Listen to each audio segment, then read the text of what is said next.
Ukrainian officials say attacks by Russia's Wagner Group have been stepped up in the east of the country. The town of Soledar, not far from Bakhmut, has seen heavy fight losses on both sides in intense trench warfare. Ukraine's President Volodymyr Zelensky says his forces are holding on despite the widespread destruction. For more on the fighting in the east, here's our correspondent Astrid Agopian reporting. Since the liberation of Kherson, the Russian troops have been focusing and gathering in the region of Donbass. So Bakhmut has become really the epicenter of one of the world's bloodiest campaigns. And what we know now in the city of Soledar, well, it's a strategic town to take in order to then get to Bakhmut, also because there are tunnels beneath the city that are related to salt extraction. And we know that it's mostly the Wagner Group's fighters that are fighting there.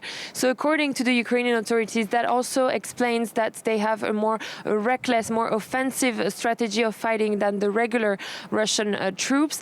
And they're fighting in Soledar and other villages around Bakhmut in order to take them and isolate the Ukrainian troops in Bakhmut. Concerning Bakhmut, well, 60% of the city has already been destroyed, according to the local authorities.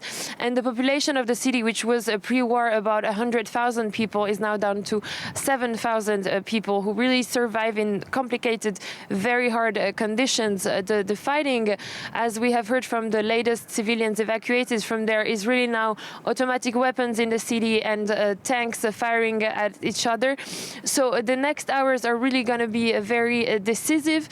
This is not only a fight to take Bakhmut as a strategic city to take for Russia. It's also very important because it's been several months that there's no massive victory for the Russian troops. So they're really stepping up and trying to advance even more.